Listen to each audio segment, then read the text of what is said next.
সভাৰ আমাৰ assistant general secretary company দলে সম্পাদন কৰি আছে। আমি ছাত্ৰ-ছাত্ৰীসকলৰ যাতায়াতে জনাইছোঁ বিগত সভাগতসকলে যিটো আশাৰে আমাৰ মহাবিদ্যালয়লৈ আহিছে, আমি তেখেতলোকক আদৰণি জনাবৰ কাৰণে আনুষ্ঠানিকভাৱে আমাৰ মহাবিদ্যালয়ৰ পৰিয়াল তথা ছাত্ৰ সভাই আমাৰ নৱাগত আদৰণি সভা আয়োজন কৰিছোঁ। ইয়াতে আমাৰ আজি মই ছাত্ৰ ছাত্ৰীসকলক কৈছোঁ যে ইয়াতে প্ৰিণ্ট মিডিয়া থাকিব, ইলেক্ট্ৰনিক মিডিয়া থাকিব। অলৰেডি আমাৰ সাহিত্যিক লেখক জুৰি বৰা বৰগোহাঁই উজনি মাজুলী খেলকটীয়া মহাবিদ্যালয়ৰ প্ৰাংগণত উপস্থিত হৈছেহি। আমি তেখেতৰ উপস্থিতিক আমি উজনি মাজুলী খেলকটীয়া মহাবিদ্যালয় উৎফুল্লিত, আনন্দিত, মাজুলীবাসী আনন্দিত। এই আপাহতে আমাৰ মহাবিদ্যালয়ৰ অধ্যক্ষই এখনি ফুলাম গামোচাৰে আমাৰ জুৰি বৰা বাইদেউক আদৰণি জনাইছে। আমাৰ জি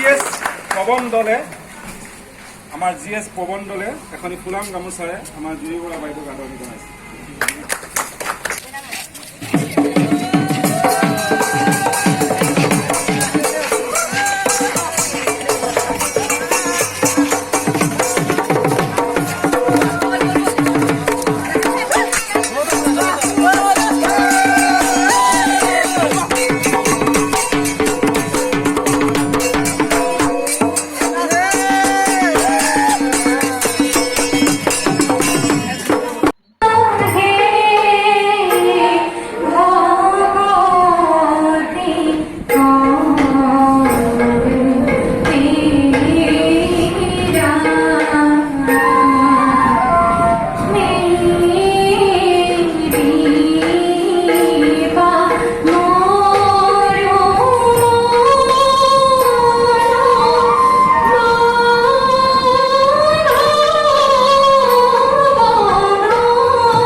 এইবাৰ আমি মঞ্চলৈ আমন্ত্ৰণ জনাইছোঁ উজনি মাজুলী খেলকটীয়া মহাবিদ্যালয়ৰ উপাধ্যক্ষ শ্ৰীযুত বিধান কুমাৰ ডাঙৰীয়া, বিহাৰৰ প্ৰখ্যাত TNB কলেজত অধ্যয়ন কৰা বিধান কুমাৰ মহোদয় বিহাৰৰ ভাগলপুৰ বিশ্ববিদ্যালয়ৰ পৰা ইংৰাজী বিভাগত স্নাতকোত্তৰ ডিগ্ৰী লাভ কৰে।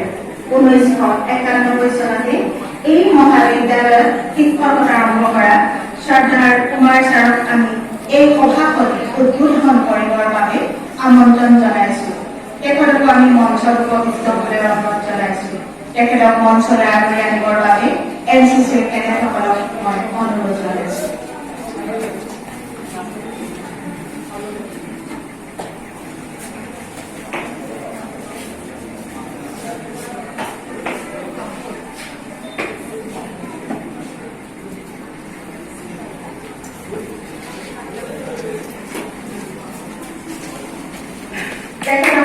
ফুলাম গামোচাৰে সম্বৰ্ধনা জনাবৰ বাবে মই ছাত্ৰ একতা সভাৰ সহকাৰী সম্পাদক শিৱানী দলে অনুৰোধ জনাইছোঁ।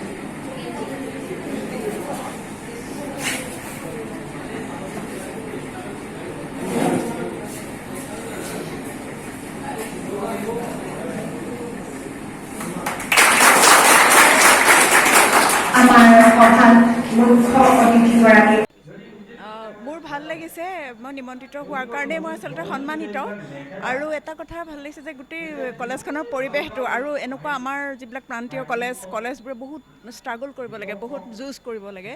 তে এনেকুৱা শিক্ষানুষ্ঠান চলাই থকাটো এটা বহুতে জটিল কাৰবাৰ। মই নিজে বিভিন্ন প্ৰান্তীয় কলেজবোৰলৈ গৈ থাকোঁ, প্ৰান্তীয় ঠাইত থকা জেগাবোৰলৈ গৈ থাকোঁ। গতিকে তেনেকুৱা এখন মহাবিদ্যালয়ে মাতি আনিছে আৰু মই দেখিছোঁ যে কলেজৰ মানে অধ্যক্ষ মহোদয়া বা শিক্ষক শিক্ষয়িত্ৰীসকল বা সকলো কৰ্মচাৰী বন্ধুৱে বহুত কষ্ট কৰি এনেকুৱা শিক্ষানুষ্ঠানবোৰ চলাই থাকে আৰু আমাৰ যিসকল মানে মেইন ষ্ট্ৰীম মানুহ সেইসকলৰ আচলতে চকুতেই নপৰে যে এইবোৰ প্ৰান্তীয় ঠাইত এনেকুৱা ধৰণৰ শিক্ষানুষ্ঠান চলি থাকে। গতিকে মই এই অনুষ্ঠানৰ যোগেদি আহ্বান জনাওঁ যে তেওঁলোকে এইবিলাকত গুৰুত্ব আৰোপ কৰক, যাতে ইয়াৰ পৰাই ওলাই যোৱা ছাত্ৰ ছাত্ৰীসকলে সকলো ধৰণৰ সা সুবিধা পায়। আৰু ভাল লাগিলে মোৰ উপস্থিত হৈয়ে থাকি আৰু এই বঁটাটো ঘোষণা কৰাৰ পিছত এইটো মোৰ প্ৰথম অনুষ্ঠান, ৰাজহুৱা অনুষ্ঠান, গতিকে বহুত ভাল লাগিছে। মই বাইদেউক ক'বলৈ অনুৰোধ জনালোঁ। আপোনালোকে নিশ্চয় জানিছেই যে আমাৰ মহাবিদ্যালয়ে এতিয়া সোণালী জয়ন্তী বৰ্ষৰ কাৰ্যসূচী চলাই আছে, বছৰেকীয়া কাৰ্যসূচী। 2022 আমাৰ জুলাইৰ পৰা আৰম্ভ হৈ 23 জুলাইত শেষ হ'ব। আৰু আজিৰ নৱাগত আদৰণি সভা মই ইয়াত অধ্যক্ষৰ আসনত অহা আজি 8 মাহ হৈ গৈছে আৰু 8 মাহত নৱাগত আদৰণি সভা এখন মোৰ প্ৰথম আদৰণি সভা পাইছোঁ। আৰু এই আদৰণি সভাত মোৰ বিশেষকৈ ভাল লাগিছে যে আমি শ্ৰদ্ধাৰ জুৰি বৰা বৰগোহাঁই বাইদেউক পাইছোঁ আৰু তেখেতে নিশ্চয় কৈছে, অলপ আগতে কৈয়ে গৈছে যে তেখেতৰ যিটো বঁটা লাভ কৰিছে লেখিকা সমাৰোহৰ সাহিত্য বঁটা, তাৰপিছত বঁটাটো পোৱাৰ পিছত এইখন প্ৰথম সভা আৰু এইকাৰণে মানে গোটেই পৰিৱেশটোৱে মানে জুৰি বাইদেউ অহাৰ কাৰণে এটা বেলেগ ধৰণৰ সুন্দৰ পৰিৱেশ এটা হৈছে। গতিকে নৱাগত আদৰণি সভাৰ আনুষ্ঠানিকতাৰ জৰিয়তে আমি ছাত্ৰ ছাত্ৰীসকলক আহ্বান জনাব বিচাৰিছোঁ যে মহাবিদ্যালয়খনৰ লগতে তেওঁলোকৰ জীৱনটো আৰু অঞ্চলটোক যাতে তেওঁলোকে আগুৱাই লৈ যায়।